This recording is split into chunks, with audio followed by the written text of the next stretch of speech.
우리나라는 정말 역사적으로나 지금도 이 분쟁의 대상이 이렇게 나눔이에요. 나눔. 좌파가 있고 우파가 있고 뭐 이런 것도 있고 또는 뭐 야당이 있고 여당이 있고 이런데 요즘 뉴스만 보면 무슨 사건이 하나 나면 참 신기하게도 그거를 보는 입장이 참 달라요. 그렇죠? 이 뭐 여당은 여당대로 입장에서 보고 야당은 야당의 입장에서 보고 해석이 완전히 달라요. 그걸 보면서 야, 어떻게 이럴 수 있지? 하는 생각이 들 정도로. 여러분은 어떤 게 옳다고 생각됩니까? 그러나 거기에는 옳음이 없습니다. 우리가 무엇을 보면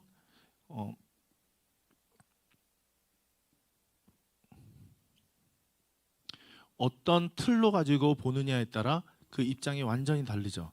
우리는 이거를 팩트라고 말을 하는데, 근데 팩트는 팩트가 존재하지 않아요. 보는 입장이 존재하지. 그런가요? 지금 우리가 보는 것. 그래서 오늘 우리가 정말 요한복음을 통해서 봐야 될 것은 여러분 우선은 첫 번째 볼 줄 아는 틀을 여러분 안에 만들어내야 돼요. 맞아요? 다시 한번. 여러분 지금 어떤 사건이 있으면 그 사건을 그 사람이 무슨 생각을 갖고 어떤 틀을 갖고 있느냐 일반적으로 창문 또는 세계관, 가치관이라고 표현을 해요. 근데 어떤 틀에 갖고 있느냐에 따라 보는 게 달라요. 그러면 오늘 하나님의 말씀 또 하나님의 생각, 하나님의 뜻을 알고 보려면 하나님의 관점, 하나님의 생각을 통해야 돼요. 그래야지만 볼 수 있어요. 근데 세상의 눈으로 하나님의 것을 보려면 보여요? 안 보여요. 그리고 세상의 마음으로 하나님의 마음을 보려면 안 보여요. 그래서 여러분에게 오늘 요한복음이 너무 중요한 이유가 오늘 우리에게 이 틀을 제공하는 거예요. 이 틀을 제공하는 거예요. 그래서 여러분에게 자꾸 이 요한복음을 통해서 보게 하고 알게 하고 그것을 믿게 하려고 하는 것이 이 요한복음의 목적이에요. 그래서 우리 이런 얘기 많이 들어보죠. 이렇게 처음 이제 교회 나오면 어디부터 읽어야 됩니까? 물어봐요, 성경을. 그러면 웬만하면 구약은 창세기부터 보십시오. 창세기부터 보십시오. 왜냐하면 창세기에 모든 것이 다 기초가 들어있기 때문에. 그리고 신약 성경에 오면 제일 먼저 읽으라고 대체적으로 권하는 게 뭐냐면 요한복음이에요. 많이들 들어봤죠. 왜 요한복음을 보냐면 진수가 거기 담겨져 있기 때문에. 약간 어려워요. 그러나 그 안에 오늘 이 정확한 틀이 제공되기 때문에 오늘 성경을 읽을 수 있는 눈이 생겨요. 요한복음을 보면. 마태, 마가, 요한복음 예수님의 행적들을 하나하나 설명하면서 예수님이 누군구나 라는 것을 우리가 알고 믿어갈 수 있는데 요한복음은 예수님이 이런 분이구나 라는 이렇게 딱 틀을 제공해서 우리가 모든 것을 보는 그 성경과 우리의 일상을 볼 때에 하나님의 관점으로 하나님의 눈으로 볼 수 있게 해주는 것이 요한복음이에요. 그래서 요한복음이 너무 중요해요. 그래서 우리가 이 이야기를 시작할 때 여러분에게 이와 같은 하나님의 관점, 하나님의 틀이 생기길 축원합니다. 우리 청년들에게 꼭 이게 생겨야 돼요. 그래서 우리가 예배드리고 말씀을 들을 때 이 틀이 생겨야 돼요. 그래야지 여러분이 가정에 나가서도 그 틀로 보고 여러분이 누군가를 만나도 그 관점으로 보고 여러분의 세상의 일을 봐도 하나님의 마음으로 보죠. 세상이 보는 것, 나누고 다투고 싸우고 분쟁하고 질투하고 그런 눈으로 세상을 보면 여러분 마음속에 불평불만밖에 쌓이는 게 없어요. 정말 이게 이 대한민국이 절망이구나, 포기구나, 희망이 없구나, 그냥 살아서 뭐하나 이러한 세상이 돼요. 그러나 오늘 예수 그리스도의 눈, 하나님의 눈으로 세상을 바라볼 때에 이게 희망이구나, 이게 소망이구나, 이곳에서 우리가 살 수 있구나, 이러한 생각이 생기기 시작해요. 그래서 오늘 이 요한복음은 뭐로 시작했냐 하면 우리 처음에 이 말로 했죠. 이게 뭐죠? 이거 꼭 기억해야 된다고 우리 강조했는데 로고스예요. 로고스. 로고스. 이 앞에 이렇게 쓰면 안 되겠군요. 여러분에게 좀 네.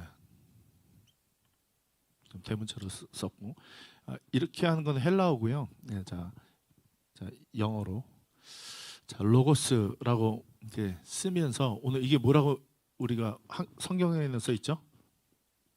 그렇죠. 말씀으로 써있죠. 자, 말씀 로고스가 태초에 계셨다. 그리고 이 말씀은 하나님과 함께 계셨다. 또 하나 나가서는 이분은 말씀은 누구다? 하나님이시다. 이건 꼭 기억하세요. 다시 태초에 말씀이 계셨어요. 근데 그 말씀은 하나님과 함께 계셨고 그 말씀은 하나님이세요. 그래서 모든 만물은 이 말씀으로 말미암아 만들어졌다. 그리고 이 만물 속에 있는 것은 생명이다. 다시 말씀은 생명이다. 생명이 어디에 비쳤다? 세상에 빛이다. 이렇게 됐어요. 자, 여기까지는 기억이 되나요? 자, 다시 한번 정리를 해볼게요. 아니, 요한복음은 예수님이 어디서 나셨고 족보가 어디고 무엇인 얘기가 하는 것이 아니라 말씀이라는 거예요. 그 말씀이 모든 만물 가운데 그 말씀으로 빚어졌다는 거예요. 그래서 이 모든 만물 안에는 말씀이 계세요.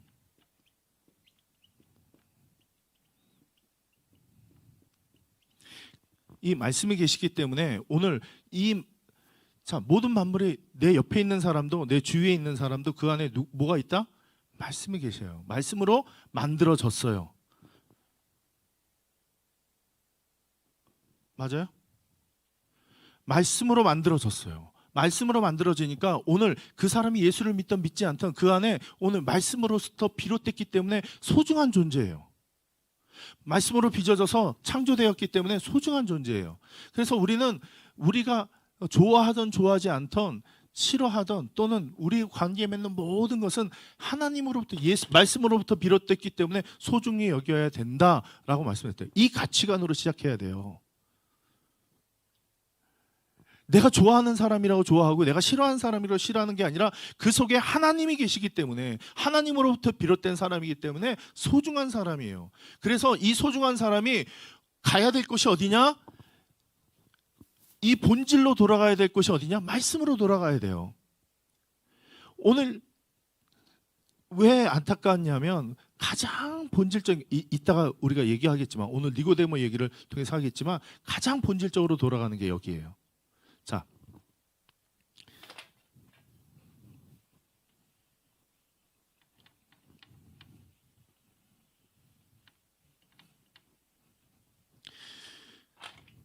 그래서 우리 두 가지 이야기를 했어요. 첫 번째 2장에 하나는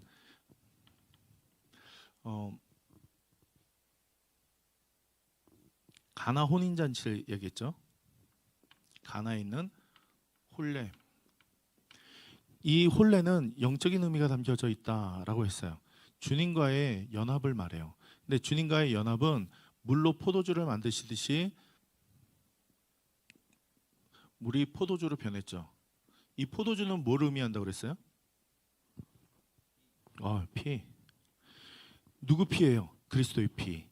다시 말하면 오늘 그리스도가 피를 흘림으로 말미암아 그 피로 우리가 깨끗하게 되고 그 깨끗함에 됨으로 오늘 그리스도 공동체 안에 우리가 그리스도와 연합되는 하나가 된다라고 말씀을 드렸어요. 그래서 이 가나 혼인 잔치는 물이 변하여 포도주 됐네. 그래서 주님은 기적을 일으키는 분이라는 의미가 아니라 오늘 예수 그리스도의 가장 큰 기적은 뭐냐? 오늘 우리가 성찬에 참여하는 그리스도의 피에 참여하는 우리는 그리스도 공동체가 되는 주님과 영적인 혼례를 이루는 이 의미를 담고 있습니다. 그래서 그 시작은 뭐냐? 그리스도의 피로 우리를 깨끗게 하시는. 그리고 두 번째 2장에서 나오는 두 번째 이야기는 성전 이야기였죠. 성전을 깨끗게 하셨어요. 깨끗게 하신 다음에 사람들이 많은 표적을 보고 믿었어요. 근데 주님, 당신이 오신 표적이 무엇입니까? 하나님께서 보내신 표적이 무엇입니까? 그랬더니 뭐라고 했냐면 68년 된 성전, 지금도 짓고 있는 그 성전을 가리켜서 이 성전은 허물라 내가 3일 만에 짓겠다. 이렇게 말씀하시죠. 말도 안 돼요. 말도 안 돼. 68년 동안 아직 다 짓지도 못한 성전을 어떻게 무너뜨리면 3일 만에 짓습니까? 근데 우리는 알죠. 이 성전이 누굴 가리킨다? 예수 그리스도를 가리킨다. 그래서 3일 만에 사는 게 뭐예요? 부활이에요. 부활. 그래서 오늘 예수 그리스도의 십자가 사역과 예수 그리스도의 부활 사역이 오늘 주님의 사역의 본질임을 2장에서 나타내요. 그 시작하는 그 시점에서. 근데 갑자기 3장에 나와서 니고데모가 나오죠. 니고데모. 지난주에 우리 요거를 그대로 십자가 부활은 생명이에요. 자, 그리고 생명은 떡이에요. 오늘 이야기를 성만찬의 이야기를 계속 이어서 3장에 이어하고 있어요. 자,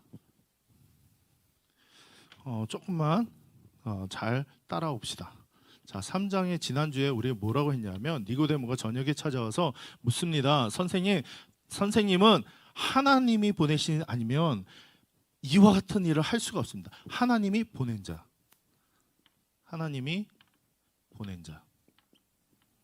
하나님이 함께 하시지 않으면 이런 일을 할 수 없습니다. 하나님께서 보내신 자입니다.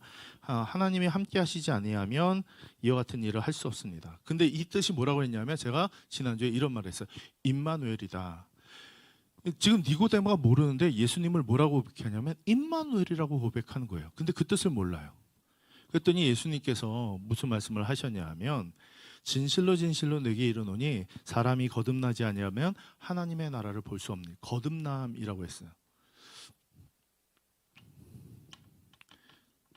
자, 거듭남은 크게 두 가지 의미가 있다고 했어요. 다시 태어남. 그리고 두 번째는 하늘이 아니라 위로부터예요. 위로부터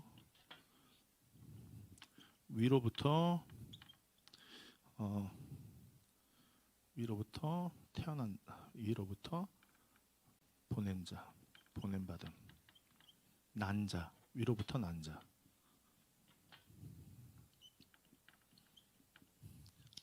이 두 가지 의미가 있다고 했어요. 자, 여러분이 저를 안 보는 건 다 TV를 보고 있어서죠. TV가 더 잘 보이는 것 같아요. 자, 조금만 집중해서 봅시다. 조금 어려울 수 있어요. 그러나 이건 굉장히 논리적이고 오늘 예수님에 대한 우리의 생각을 확 뒤집는 거예요. 이거 한번 뒤집혀 놓으면요, 그 다음부터 역사가 일어나요. 여러분의 자꾸 이렇게 막 계속해서 이 말씀을 여러분에게 증거하는 이유는 여러분 안에 이 말씀이 믿어지고 이 믿어짐으로 여러분이 변화되기를 원해서예요. 그냥 축복 받으십시오. 그럼 끝나는 게 아니라 여러분이 가치관이 변할 때 여러분 안에서 역사가 일어나요. 오늘 그 말씀을 볼 거예요. 자, 위로부터 난 자라고 했어요. 거듭남이란 위로부터 난 자다라고 말씀을 드렸어요. 지금 니고데모는 뭐라고 하냐면 다시 태어나니까 아니 저보다 작은 엄마 뱃속에 다시 들어가서 날 수 있습니까? 다시 태어난다는 거. 엄마 뱃속에 들어갔다 날 수 있습니까? 아니야 니고데모야. 그게 아니야.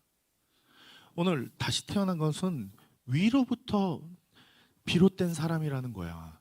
그러니까 위로부터 비롯됐다라는 것은 하나님께 속했다라는 뜻이에요. 예수님이 하나님께 속한 사람이잖아요.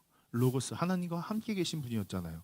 그러면 우리는 출신이 어디로 바뀌어야 된다? 하나님으로부터 비롯돼야 된다. 하늘이 아니에요. 하늘. 그냥 우리가 생각할 때 이렇게 있으면 이게 하늘이고 여기 밑에 있으면 이게 하늘인데 위로부터라는 말이 그냥 이렇게 우리가 위에 있는 하늘이라고 생각하면 여기 있는 사람은 땅인데요.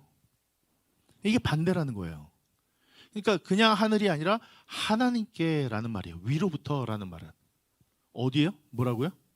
하나님께 속한.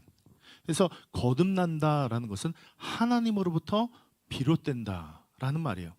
땅에 속한 자들이 아니라 하나님으로부터 비롯된 자. 근데 하나님으로부터 비롯된 게 어떻게 되냐? 지난주에 물과 성령이라고 말씀을 드렸어요. 물과 성령으로 거듭나지 아니하면. 근데 이 물은 두 가지 의미를 듣고 있는데, 하나는 씻다, 그리고 제거하다. 지난주에 우리 에스겔서 말씀을 비롯해서 46장 47장 말씀을 36장 37장의 말씀을 하면서 백성을, 바벨론 포로로 끌려갔던 백성을 이스라엘 땅에 들어올 때에 하나님이 그냥 들어오게 하는 게 아니라 물로 깨끗이 씻고 그 다음에 딱딱한 마음을 제거하고 라고 했어요. 딱딱한 마음, 물로 회개를 말해요. 회개를 할 때에 하나님께서 우리에게 그 더럽고 추악한 그것들을 제거하세요. 그러니까 거듭나기 위해서, 하나님과 비롯되기 위해서 처음 필요한 게 뭐냐? 회개, 깨끗게 하심. 깨끗게 하시고 그 다음에 우리를 깨끗게 됐을 때에 성령, 하나님께서 주신 영으로 난 자. 그러니까 하나님이 함께 하시는 이 사람이 거듭난다라는 말이에요. 자, 우리 9절 말씀, 오늘 9절 말씀 우리 함께 봅시다. 9절 말씀에 이렇게 돼 있어요. 자, 같이 읽어봅시다. 3장 9절 말씀 시작. 아니, 니고데모가 물어요. 어떻게 그런 일이 있을 수 있습니까?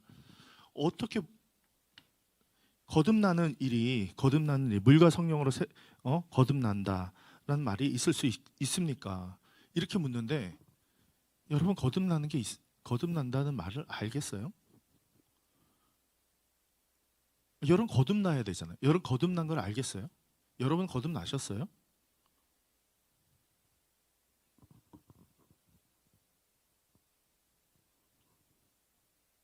아니, 이거 이론 아니잖아. 수학 문제가 아니잖아. 여러분 거듭나셨어요? 여러분은 하나님께 속한 자예요? 자, 다시 한번 돌아와 봅시다. 여러분 마음에 찔림이 있고 여러분의 죄를 지을 때에 아픔이 있다. 그리고 그것을 하나님께 고백하고 회개함이 있다. 그러면 여러분 먼저 여러분 가운데 그 마음하고 회개한 일이 있다. 그러면 하나님께서 물로 여러분을 깨끗게 하신 거예요. 그 깨끗게 하시면 부드러운 마음, 딱딱한 마음을 제거하고 새살이 돋아서 여러분 제가 과거에는 기타를 많이 쳤어요. 여기 보면 굳은 살이 배겨서 뜨거운 것도 이렇게, 냄비도 하도 굳은 살이 배겨서 이렇게 뜨거운 걸 그냥 잡아도 아무 느낌이 없어요. 뜨거운지 몰라요. 그냥 이렇게 잡으면 돼요. 그런데 이 굳은 살이 나중에 안 하다 보니까, 기타를 안 치다 보니까 이 굳은 살이 딱딱해지더니 그것이 떨어져 나가더라고요. 굳은 살이. 그런 다음에는 새 살이 돋아났어요. 그래서 새 살이 돋고 나니까 뭐 뜨거운 거 아픈 거 다 느껴져요. 그거예요. 여러분이 거듭났다에서 물로 거듭나는, 처음 물로 난다라는 것, 하늘로부터 비롯되기 위해서 여러분 마음 가운데 있어야 될 게 뭐냐? 민감해지는 거예요. 딱딱한 마음이 제거되고, 여러분이 죄를 짓거나 여러분이 아파하거나 여러분이 힘들어할 때의 그 마음들이 세밀하게 느껴지는 것, 이게 영으로부터 난 자예요. 그리고 그러한 사람에게 누가 함께 하시냐? 하나님이 함께 하셔서 하나님의 눈으로, 하나님의 마음으로 세상을 보고 세상을 깨닫는 것, 그것이 거듭난 자예요. 그런데 여러분이 세상을 보는데, 교회에서는 예배 드린다고 하고 찬양 드린다고 하고 하나님을 향한다고 말하는 그 세상에 나가서 세상의 방법대로 그대로 살아간다? 그때 민감하지 않잖아요. 그렇다면 여러분의 마음에 하나님의 영을 부으셔서 민감한 마음을 달라고 기도하셔야 돼요. 이러고부터 시작되지 않으면 여러분 아무 무감각하다, 예배를 1000번 드리고 10,000번 들어도 소용이 없어요. 무감각하다. 예배가 감동이 안 돼요. 찬양이 감동이 안 돼요. 기도가 깊이가 없어요. 왜? 아픈지 모르는데, 그게 은혜가 안 되는데, 찔림이 없는데, 찔림이 없고 아픔이 없는데 어떻게 새살이 돋고 새 영이 부어지겠어요? 자, 그 다음에 예수님께서, 야, 네가 유대인의 선생이 됐는데 어떻게 이런 걸 모르느냐? 그게 10절 말씀이었죠. 10절, 예수께서 그에게 대답하여 이르시되 너는 이스라엘의 선생으로 이러한 것들을 알지 못하느냐? 어떻게 이스라엘 사람 랍비라고 불리면서 어떻게 이와 같은 일을 알지 못하느냐 이렇게 물으세요. 자, 그러면서 11절 보니까 진실로 진실로 내게 이르노니 우리는 아는 것을 말하고 본 것을 증언하노라. 여기 중요한 예수님의 사역. 자, 예수님께서 아는 것을 말하고 본 것을 증언하신대요. 근데 여러분이 말하고 증언하지 못하는 이유가 뭐가 있어요? 모르기 때문에, 보지 못했기 때문에. 오늘 예수님이 보고 아는 것을 말씀하시고 증언하는 것처럼 여러분이 증인으로 살고 우리를 보내신 그 사명자로 살려면 여러분이 심령이 바뀌어서 하나님의 눈으로 보고 알고 그것을 증언하는 자리까지 가셔야 돼요. 이것이 신앙의 자리예요. 여러분의 껍질을 깨지 않는 한 보이지 않아요.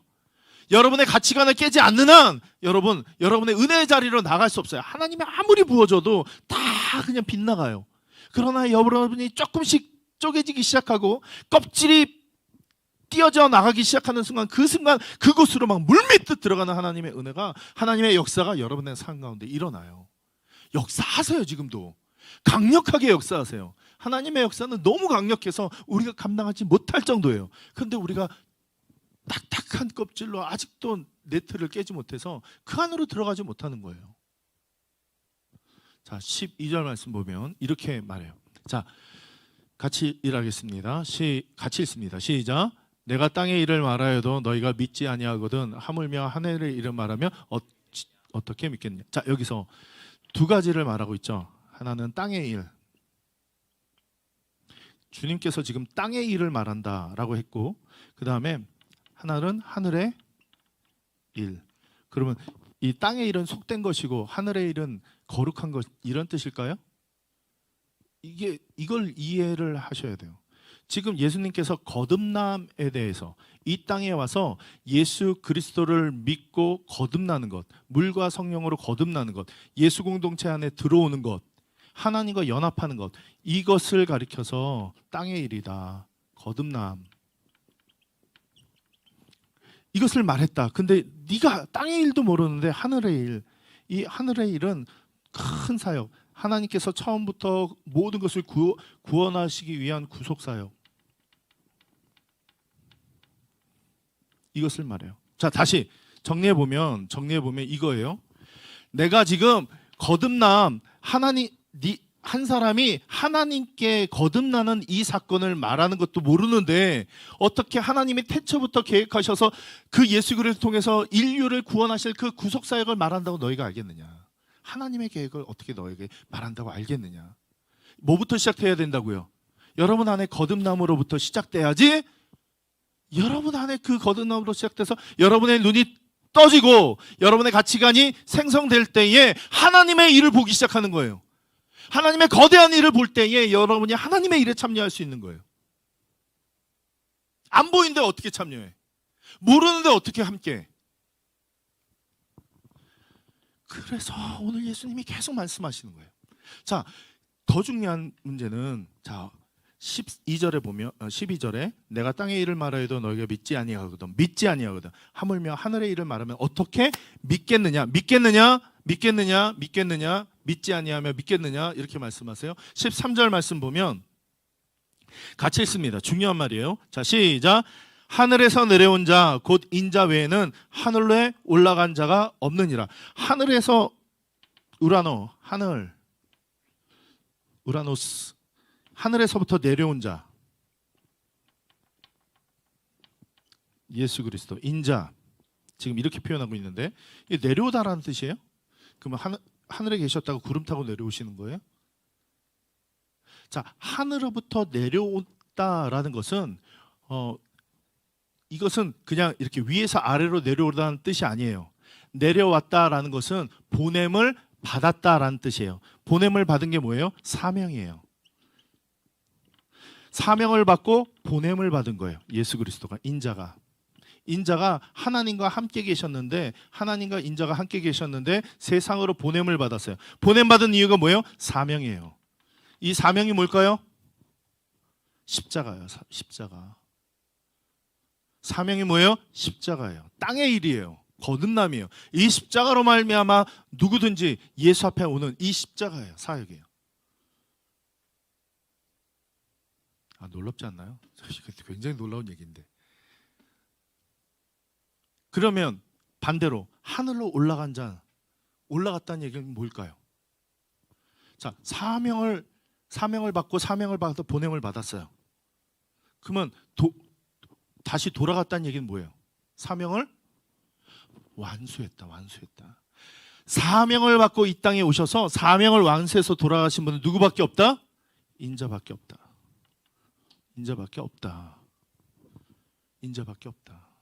오늘 이 말씀을 하시는 거예요. 완수, 십자가의 죽으심, 그리고 부활. 이 사역. 우리 2장에서 지금 봤죠? 가나의 혼인잔치와 성전의 이야기를 그대로 다시 한번 오늘 거듭남과 땅의 일과 하늘의 일을 말씀하시면서 오늘 설명해 주세요. 자, 그러면 땅의 일을 얘기해 봅시다. 오늘 예수님께서 땅의 일을 말씀하시는데 보냄받은 땅의 일, 사명이 뭔가 좀 볼게요. 자, 오늘 그 사명을 여기 설명하세요. 14절 15절 우리 같이 읽어요. 예수님의 사명이 여기 나타나요. 14절 15절 말씀. 자, 시작. 모세가 광야에서 뱀을 든 것 같이 인자도 들려야 하리니 15절 이는 그를 믿는 자마다 영생을 얻게 하려 하심이니라. 다시 한번 14절 모세가 광야에서 뱀을 든 것 같이. 여러분 유엔에 보면 혹시 이렇게 작대기에 뱀 이렇게 그려진 거 본 적 있어요? 이게 모세의 뱀이에요. 광야에서 이스라엘 백성들이 불평하고 우리 못 들어갑니다. 여기 어떻게 들어갑니까? 불평했을 때 하나님은 불뱀을 보내셨어요. 불뱀에 물린 자마다 다 죽는데 모세가 하나님 구해 주십시오. 그랬더니 오늘 너는 그 막 지팡이에 구리뱀을 만들어서 들라. 그걸 보는 자마다 구원을 받겠다. 그래서 보라고 올렸는데 본 자는 구원받고 안 본 자는 다 죽었어요. 그렇게 광야에서 뱀을 든 것 같이 오늘 이 땅에서 모든 사람을 위해서 들려야 될 분이 있어요. 15절 그 나무에 들릴 사람 들려야 돼요. 십자가에 누구예요? 예수 그리스도. 이분을 가리켜서 뭐라냐면 인자. 그래서 이 십자가의 들림을 뭐 하는 자? 믿는 자마다. 십자가의 죽으심은 나를 위함입니다. 내가 그분이 나를 위해 죽으셨습니다 라고 믿는 것이 오늘 우리에게 영생을 주는 것이다. 이게 사명이에요. 사명. 예수님께서 이 사명을 위해서 오셨어요. 여러분 한 사람 한 사람을 위해서 이 사명을 위해 오셨어요. 아멘이십니까? 믿어지시기 바라고 믿음으로 말미암아 여러분에게 영생이 있기를 축원합니다. 자, 그 다음에 하늘의 일. 이거는 예수님이 와서 사명을 이루는데요. 이 사명의 완료의 큰 그림이 뭐냐? 하늘의 일이 뭐냐? 자, 16절 3장 16절 여러분 너무 잘 알죠? 여러분 그냥 이건 3장 16절로 끝나는 얘기가 아니에요. 사실은. 자, 같이 읽습니다. 시작. 하나님이 세상을 이처럼 사랑하사 독생자를 주셨으니 이는 그를 믿는 자마다 멸망하지 않고 영생을 얻게 하려 하심이라. 하나님의 큰 그림은 뭐냐? 하나님이 세상을 너무 사랑하셨어요. 그래서 처음부터 지금까지 그 위를 완수하기 위해서 사랑하시는데 사랑하는 자를 주셨어요. 그 사랑의 무게가 지금 사랑하는 자를 주시는 거예요. 자, 여기 독생자라고 하는데 물론 홀로독이에요. 예수님의 유일하신 아들이란 뜻이 있지만 그 뜻이 아니에요. 하나님이 가장 사랑하는. 자, 제가 여러 사람을 사랑할 수 있겠지만 제 아내를 가장 사랑해요. 그래서 독아내라고 해요. 이게 여기 독이에요. 유일하다라는 뜻도 되겠지만 가장 유일하게 가장 사랑하는 자. 오늘 예수님이 그 외아들 되심, 독생자가 되심은 하나님이 가장 사랑한다는 거예요. 근데 그 가장 사랑하는 것을 세상에 주신대요. 뭘 하기 위해서? 그를 믿는 자마다. 오늘 십자가에 들리는 이 사명을 주님께서 준 이유는 하나님께서 이걸 보고 믿으라고. 이걸 보고 십자가를 보고 믿는 자마다 영생을 얻게 하기 위한 하나님의 태초부터 시작된 하나님의 계획이었다고. 여러분에게 그 계획이 믿어지길 바라요. 그리고 여러분의 눈이 그걸로 깨지길 바라요. 그래서 정말 주님이 우리를 위해서 오셨구나, 이걸 믿는 자마다 영생을 얻고 하나님과 연합하고 거듭나는구나, 하나님의 눈으로 바뀌어지는구나. 그래서 우리가 진짜 우리 청년들이 다 바뀌어서 하나님이 지금 하시고 있는 사역들이 막 보여지기 시작했으면 좋겠어요. 우리 교회 공동체 안에서 이루어지고 청년부 안에서 이루어지는 하나님의 마음, 우리가 왜 변화가 일어나지 않을까요? 왜 부흥이 일어나지 않을까요? 우리가 시선이 안 바뀌어서 그래요. 하나님의, 분명히 우리 청년부 안에 하나님이 일하고 계신데, 맞아요? 하나님 쳐본 적이 없어요. 하나님 한 번도 쳐본 적이 없어요. 하나님 분명히 일하고 계세요. 근데 역사가 안 나타나. 왜요? 우리가 못 보니까. 우리가 그걸 보지 못하니까. 하나님의 일하심이 보이면 우리도 일하게 돼 있어요. 그래야지 역사가 일어나지. 믿지 않는데 어떻게 역사가 일어나요? 하나님은 사람을 통해서 일하세요. 사람을 통해서. 여러분은 한 사람 한 사람을 통해서 일하세요. 그냥 하나님이 기적을 일으키시는 분이 아니야. 여러분을 통해서 기적을 일으키시는 분이에요. 자, 그 다음에 계속 보면, 자, 이 하나님의 하늘의 일을 또 설명해 주시는데, 하나님이 그 아들을 세상에 보내신 것은 세상을 심판하려 하심이 아니요 그로 말미암아 세상이 구원을 받게 하려 하십니다. 하나님이 아들을 보내신 이유는, 십자가에 이 사명을 주시는 이유는 그로 말미암아 구원받게 하기 위함이다. 아멘이에요. 아멘이에요.